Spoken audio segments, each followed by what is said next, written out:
Welcome to Impact at Work, a special VMJ pod series with Jo Vohland and me, David Macciocca. Each week we explore how talent leaders are defining the future of work, not by speed or output, but by the real difference they make in creating meaningful impact in the workplace. Welcome to the VMJ series where we focus on impact at work. I'm David Macciocca. I'm Jo Vohland. And we are super excited to unpack impact at work. We are. And today, first cab off the rank, Eva. No nerves here. We've got Eva Brookes, Global Talent Leader. But what many people don't know about you is that you're actually a certified strengths practitioner. Yes, correct, Jo. And so when I approached you and said, what's your unique way of, how you make impact at work, you were so quick, but also so animated to answer this. So today you're going to share with us how some work fills your cup and gives you energy while other work leaves you drained, and kind of help demystify that for people. Absolutely, and I'm so excited to be here. Thank you so much for having me. I was really grateful to get the call, and absolutely. So I've had a long career in HR, talent, and also some careers before coming into this space. I've always been really passionate about careers and career development, and a couple of years ago I did my certification as a careers practitioner through RMIT, so that was really brilliant. And one of the aspects of career development and working with people that I absolutely love is working with strengths. It is so uplifting, and strengths is about, just knowing that you are resourced as an individual and your team is resourced to make a real impact. So when you said, what would you like to talk about when it comes to impact? For me, it's strengths, because it's innate in everybody. We all have them. It's all unique to us.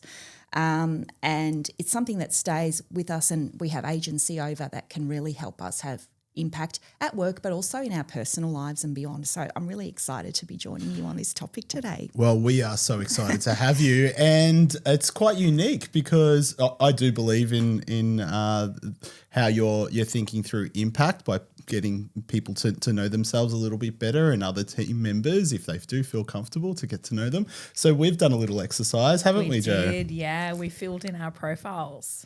Thank you so much for doing that. So yes, the tool that I work with is called Strengths Profile, and it's something that is associated with Capfinity. And it's very easy to use. Very easy to use. Yep, absolutely. So instead of talking theoretically about strengths, today we're going to jump in, and thank you so much, Dave and Jo, for completing your strengths assessment. I'm a little bit nervous too.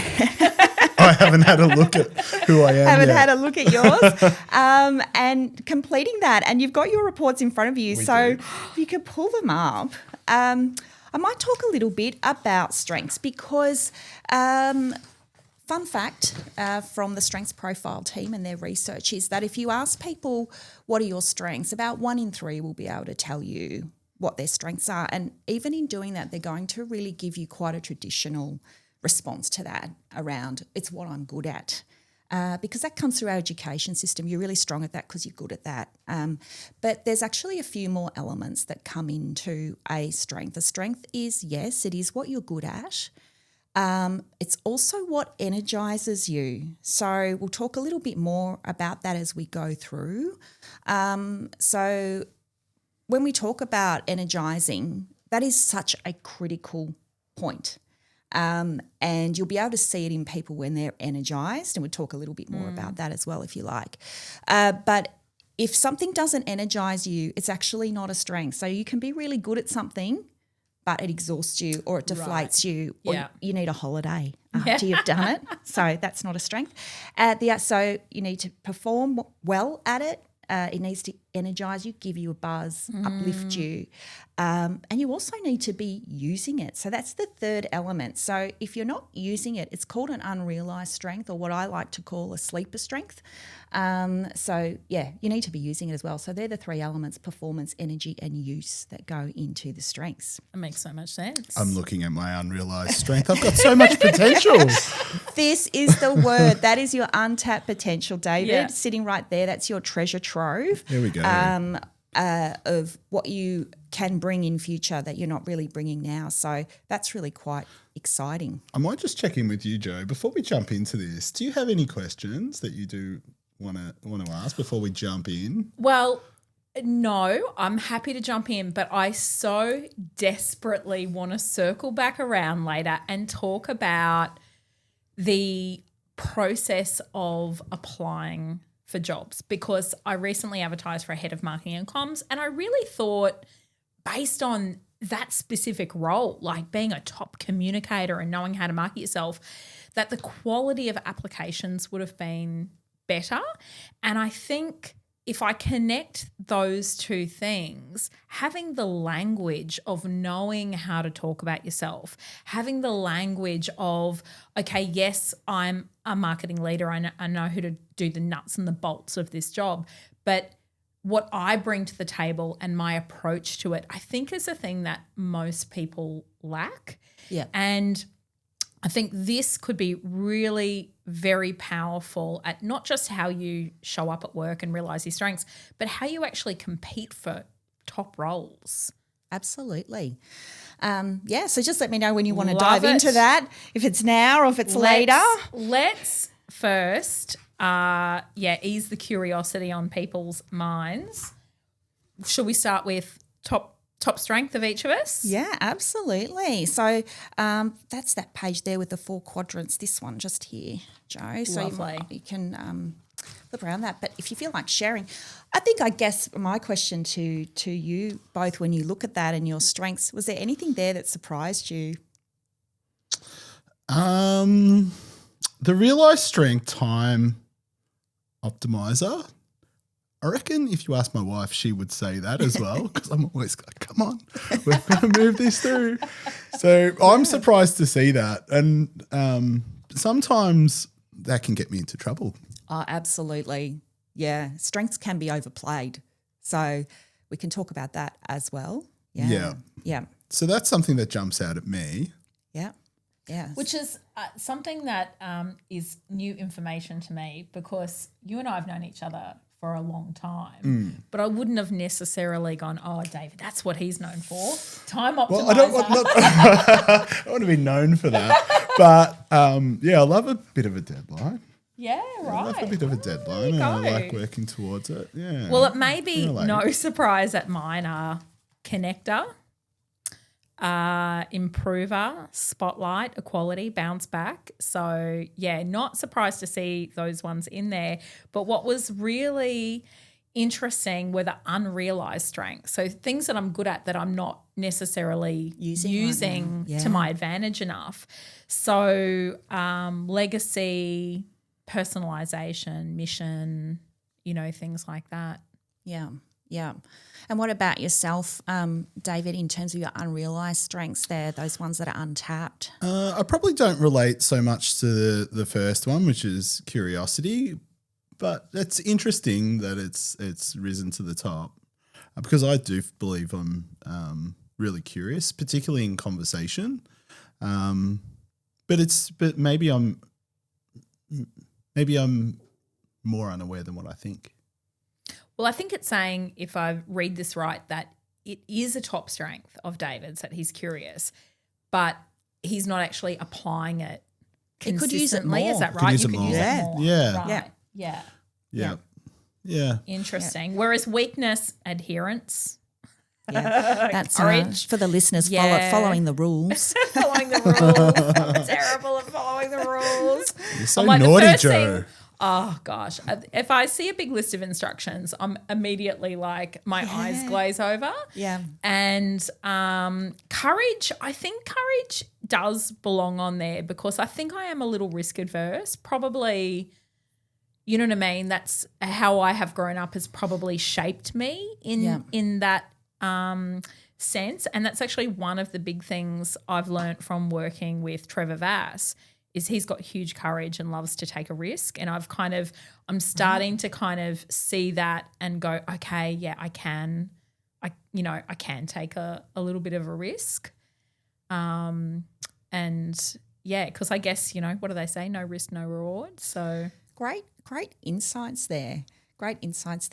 And David, just on I think that when I was looking at your report, the system had to work really hard to find a weakness for you. Ooh. There is one. There was one. I had to really scramble. There are a lot of real-life strengths, by the way, not just time optimizer. There's a lot more. We both got 7. Good. Yeah. But what does it mean to be an explainer? Oh, an explainer is, you may, so when something is a weakness, and this is a really good thing to touch on, I'm very passionate about this as well, you don't do it really well. It's hard for you in some way. So you don't do it well, or it's super de-energizing, and you'll use it really variably. So for someone who has explainer as a weakness, they might just get really frustrated. They don't want to talk through or explain everything in detail. Yeah. Or alternatively, they could go into a lot of detail, make things really complicated for everyone. So they're not doing it really well either, just finding that balance. It's probably a great time to touch on weaknesses, actually, because I think, certainly in my very long and ancient career, I've watched organisations evolve to more of a strengths focus, which is absolutely fantastic. The data around what happens when you focus on strengths for people in your teams is really strong. When you focus on weaknesses and even things like development areas in terms of a weakness, performance actually goes down quite significantly. So by over 20% when you're focusing on that. Focusing on weaknesses doesn't deliver a great ROI for anybody. Of course, there are roles where there are things that are mandatory, and if something's a weakness, it's going to expose a gap. If that is happening every single day, and exposing some kind of risk or compromising impact or delivery or return. As a coach, I'd probably be asking the question, is this right for you? And having a look at a holistic picture there, because that's not where you're going to get the best results by focusing on weaknesses. You're going to get the better results by focusing on those strengths and activating those unrealised strengths. Now, Jo, before you were talking that courage is not there as one of your strengths generally, and really astute to pick up. We are all a product of our upbringing, our environment. We operate in a system of influences, and they're really huge. So there'll be reasons for why perhaps some of those weaknesses sit there.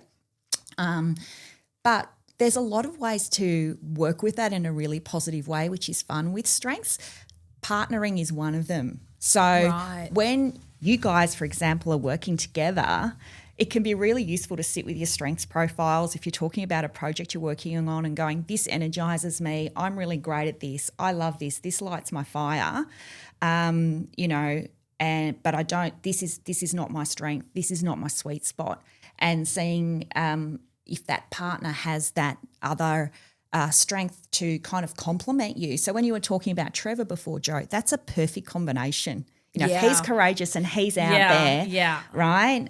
You're working really, really well together. You don't have to be that. That's where Trevor shines. That's his thing. That's what lights him up. Yeah. And you've got that as a team. That's covered. So that's one really good way when you're working in a team to fill those gaps. I remember 20 years ago, everything was all about trying to fill the weakness gap and make everyone this perfectly rounded person. But I feel like everything has now moved to let's play to your strengths. Let's do what energises you. Absolutely. And so it's now really more about how do you activate talent. And so, we bring talent into our organisation, but then it's our job to actually activate it. Yeah. And so, what is that you need to do great work? In what environment are you going to do your best work? And so some of that is, by having great collaborators to kind of like, I'll do this bit if I can outsource this to you. And so that really comes back to role design.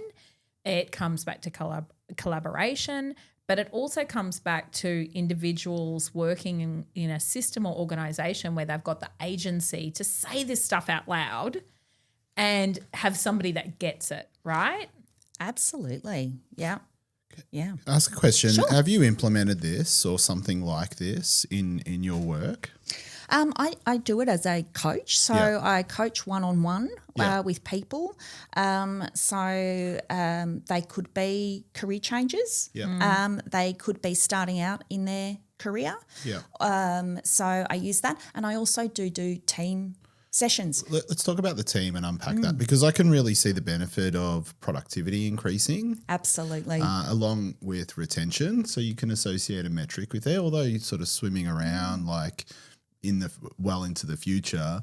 But I feel like if people are aware, you're more aware of me, you learned something new, you probably there's a new connection that's just been made, and that leads to greater work, I think, and the person being flexible, I think. But I'm curious to hear your thoughts. What are the benefits of a manager wanting to connect their staff or their team together by doing something like this? It's a long list. So That's okay. We've got a little bit of time. That's all right. So many benefits to doing this with a team. So getting the team together, I think if we're talking about impact, if you'd love to make impact as a leader, being a strengths-focused leader is guaranteed to make an impact. Yeah. When you get your team together, they love the sessions.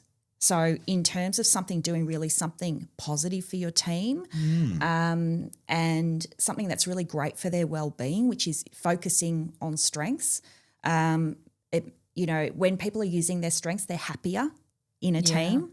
They're more confident. There are so many benefits that come from that from a well-being point of view just as a starter. Using it, you can do a session, for example, so something really quite formal where a whole team can do the assessment and you come together. You'll get an overview of what the profile is, like I've given now. Yep. And then there's debriefing sessions where people get to share, this is what I'm great at. Yep. This is what I'm great at. These are also the things that I would like to use more in the team. And also, this is not my thing, right? This de-energises me. I'm not good at it. Yep. And in your team, there's going to be someone who says, yes, I can do that. Something very practical we've done in a session is actually create a matrix of the team. So you've got the names of the people in the team. Come to me for this. Gotcha. Come to me for this. Makes and sense. I need help with X. Yeah. And then another column saying over the next 3 months, I really want opportunities to develop my skill, my unrealised strength in X. So call me in for this development area here. It's very practical, and I've done that with teams. So that's out of that session. But you can also do it on projects. So once you understand what your strengths are, you can get together ahead of a project, something you're working on together, and talk about how you want to approach that. As you were saying before, Jo, how do you want to slice and dice what needs to be done, and what can everyone bring to the table? What? Why would a manager not do this? I don't know. Oh, there's gotta be. No, like honest thinking through it, like why? Like if there was tension within the team, or is that the reason why they should be doing it? Or what are a few reasons why they just it's probably not right for them? Because I can see a lot of benefits to connect for connection. They may just be unfamiliar with strengths work and the benefits and how it can benefit them. Okay. So they might be unfamiliar. I think some people also just have a general cloud over assessments. Like, they did an assessment once in a job interview situation. They didn't get the job because of the profile, and now they have that dark cloud over all assessments versus there are many different kinds of assessments. So, cognitive is so different to strengths, which is so different to personality, which is so different to other kind of working styles. And so they kind of, in my experience, they tend to put everything into one bucket. Yeah. You know what I mean? And kind of go, I had this bad, it's like, I ate a bad pizza once, so all pizza must be bad, But I there's no downside to this as far as it's just information, right? Yeah, it's information, and it really can help a leader understand their team members a little bit better, and get to know them a little bit better. So not going, I actually didn't realise that this kind of work energises you. I actually didn't realise you were really good at this. So I think we're, quite focused on our jobs, skills, capability. But you'll see on this quadrant here that there's an orange box called learned behaviours. That's kind of a skills tool set. So we're kind of looking at skills there, and that's great. They're a tool set and you can draw on those. So I think, in traditional forms of management or day-to-day management, we've got jobs, we need to get them done, but we're not thinking about how we get them done or who's getting them done so much. And the job is one side of the coin. The other is the individual, and we have these huge laundry lists of, everything about the role and not that much about the individual beyond that initial hiring process. So I think being able to kind of, activate talent it's not enough just to bring it in. Right? And I think this is a way of mindfully doing that. But what I will say as well is there's going to be a lot of leaders who are doing this intuitively as well. Yep. They're able to spot strengths in their team, and that's a skill that you really don't need this diagnostic tool for. Yeah. You can practice yourself day to day, which is spotting strengths in your team. You don't necessarily need the tool. So what you might be looking for is, when is your team member on fire? Right? Yeah. When are they smiling? Yeah. When does their voice change when they're talking about something? When are they proactively bringing you see their something? eyes light up. When do you see their eyes light up? When are they doing something without having to be asked twice? When do they come across as authentically confident in the work that they're doing? In those situations, that's when they're using their strengths. And I think there are a lot of natural managers who are picking this up and intuitively giving their team members things that they know they're going to love and enjoy. So I think that's one thing I would say there, that there's people probably doing it without even knowing that they're doing it. This is just a tool to bring in an additional element of, I guess, mindfulness and perhaps reveal some things that you didn't know about the people in your team. This episode is brought to you by Video My Job, your go-to platform for creating branded employee videos at scale with zero editing. If you're burning time and budget producing talent content, there is a better way. Book a demo at Video My Job to see how teams like yours are creating hundreds of employee videos without editing a single thing. I had a coach. I've had many coaches over the years. One of his curiosity is one of my strengths. So I was really open to all types of people that I would consider. I knew where I wanted to get to, and one of the coaches that I gravitated towards one of the reasons why I went with that person is because they started me on this process. Because I didn't know that person. In fact, they all didn't know me, but I did want to. I wanted them to know who I was, so I really liked the idea of starting off on the right foot so that they could communicate more effectively and in turn return that, get me to my destination a lot quicker. Yeah, so I really, hook, line and sinker, I'm all into this. I think it's fantastic. I really do. And so let's come back around now to, how does an individual use this to help navigate life and career? Because I think particularly now there's so much transformation, there's so much happening with AI that the future seems uncertain for a lot of people. There's not a lot of clarity around what the future is going to be.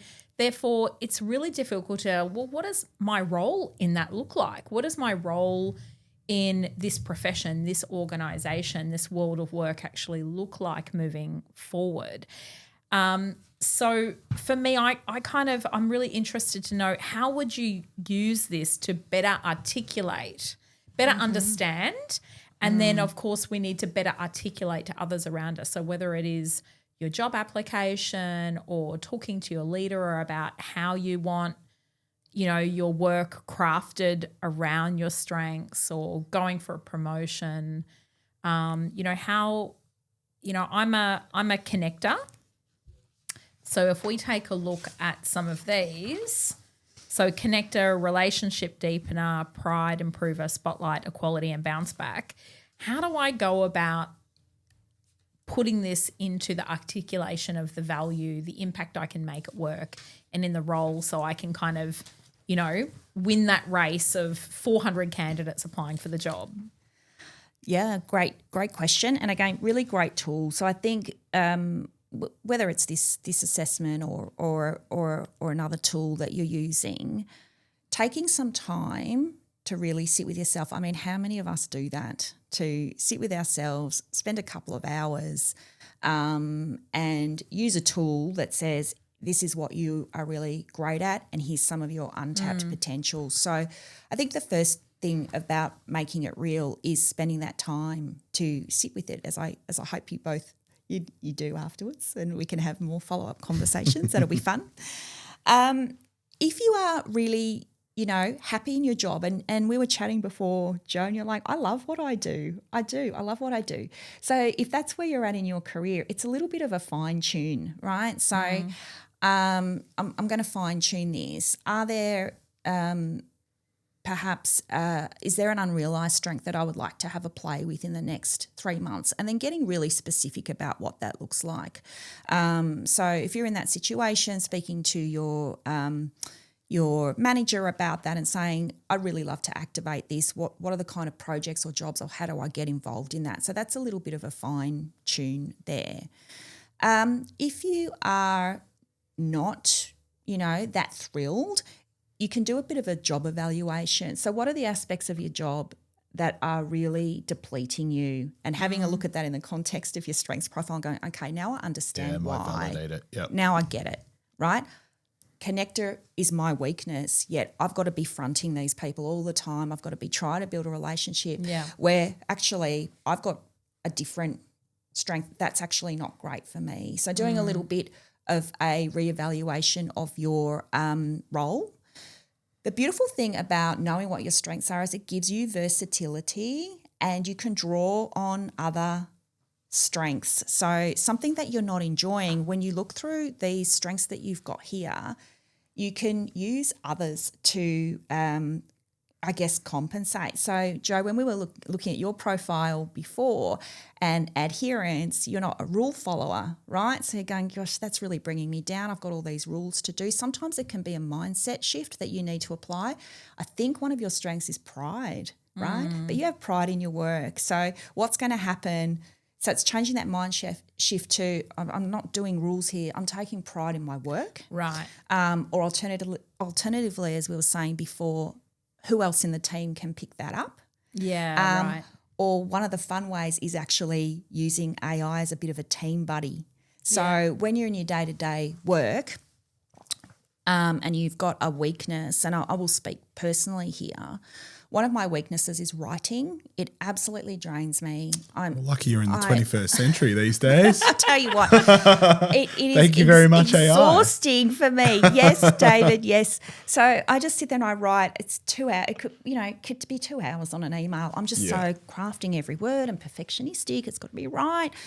I'm not sure where to start. I've got so many ideas. It's a festival up here. It's a carnival. I don't know how to get it down. Right? It's AI is been absolutely brilliant for me as someone who writing just zaps my energy. Yeah. So whether it's asking for some ideas to start with, that kind of gets me going. I love editing. I love flourishing. Yeah. You know, but if I've got to draft some FAQs at work, oh my gosh, I will be cleaning out those laundry shelves. I will not be doing those FAQs. But you know what? AI is really going to, has really transformed my life. Productivity in that. Similarly, if you're finding in your current role there's a lot of planning to do, I've just seen AI transform people, helping them with planning. You know, give me some steps, give me a little bit of a plan. How do I sort this out? I'm not a natural project manager, but it's a part of my job, and it's been one that's been really getting me down. So, and draining me. So AI can step in there. If there's things you need to think about, who else can step in, who can you partner with, what other strength can you bring in, how do you change your mindset and you know, reframe what strength you're actually using to get something done, and how AI can be a bit of a buddy. So Dave, if we were looking at Explainer, right, and you've written some long email explaining how everything works, and you're like, that's so long, but I don't know how to do it. I am actually conscious of that. Are you? Yeah, I am. I'm aware not to do that. I'm like, who's reading this? Who's reading these? Yeah. You can ask Yeah. your AI buddy, you know, Yeah. could you explain this in a more simple way? Absolutely. So, so I look at AI as a team member to help you have that additional impact to suck up some of that energy draining work for you in a current role. If we're looking at making a career change, career development, promotion, going for something new, I think, again, this tool is really invaluable. It helps you, give you a bit of a roadmap, a compass on what to look for. What about, thinking about the people who might be tuning in today, you know, the fabulous talent acquisition community. Now, these guys are competing, you know, for roles, and so they are staying within their profession, but somehow they need to win a foot race between them and 200 other talent acquisition professionals going for the role. I mean, I can imagine if I was in their shoes, I would be using this and saying, you know, this TABP role, business partnering, well, two of my strengths are connector and relationship developer. Yeah. You know, if you're looking for somebody who is an improver, somebody who can find more efficient and effective ways of doing things, you know, it kind of has some scientific evidence here that it's not just me saying, you know, people who put, I have great attention to detail on their, you know, here's the actual evidence that is the case, that it's not just me saying, yes, I can do these things. So I think, you know, this could be a really great tool to help people better articulate what they have to offer in their own unique way. 100%, Jo. And I think it's, again, worth the time sitting down and thinking about some concrete examples for each of those, like how have you done it, when have you done it, who have you done that with. So for your particular strengths, I think as well, thinking about your 3 greatest achievements in the last 6 to 12 months and listing what strengths you used there and how you used them specifically. Yeah. That could be a really good place to start because not everyone's got access to profiling. It's really good advice. Yeah, and I get calls or, you know, messages from a lot of people who are, you know, disrupted in their role. They're hitting the market. And one of the things I always say to people is, you know, when you're ready to actually field calls and inquiries from people, my advice to you is to make a post on LinkedIn to talk about what you're grateful for, the things that you've achieved in that role, what you're really proud of, but most importantly, what you have energy for the future. Right? Yeah. Because you're giving all of those really positive signals out there to prospective employers that, oh, this is somebody who has energy for the future, right? Because I think so many people are feeling very tired, you know, a little bit stressed. Some people are feeling, I know, very either disempowered or a bit disillusioned in the profession. And so by focusing on these are the things I have energy for, you'll naturally draw out those people that go, oh, that exactly sounds like the projects we're just about to launch. And then obviously trying to get some people to give a little bit of, you know, I'm a big Robert Cialdini in the marketing and comms world convert, you know, doing that kind of social proofing of getting some people to say, oh, so great working with you on this project. So I think, you know, if you're in the job market and you're looking at, you know, potential roles and you're competing with some great talent out there, the understanding of who you are, the articulation of what you bring to the table and what you have energy for the future, I think that's like a magic combination. It is a people. Differentiator, I would say. Yeah. I mean, I received 300-400, there were so many people applying. So the marketing and comms role I advertised was fully remote. So people just loved it, right? And on paper, although they are very unique individuals, on paper they all seem the same. So it was really difficult for me. And so the ones I found myself gravitating towards were the people who actually did something creative. They did something out of the box. They took the time to put together an intro and tell me, and better articulate who they are versus, yes, I, handled social media and I updated the website and I put together a campaign strategy. Hey, Jo, I feel like we could be talking for a really long time. I really do. Have you got a last question? A final question. The only thing I would ask you to wrap up is, what do you think one of the top strengths are that talent leaders are really kind of underutilizing? What thinking about the role of the talent leader, what could they be utilizing more of in their teams? Look, this is a really interesting one on the research actually, Jo, because strengths is really individual. So we'll come back to that and say, investing your time knowing the individuals is really important. But just as some fun facts there on the research that's been done by the team at Strengths Profile, globally the trends are what's underutilised are things like mission, right? Like really understanding what is alignment to the mission. Yeah. Just knowing it, understanding it, having clarity, going forward with mission. Legacy. So what are you trying to achieve as a team? What legacy you're trying to leave as a team? Innovation is coming through as underutilised, definitely, in terms of strengths.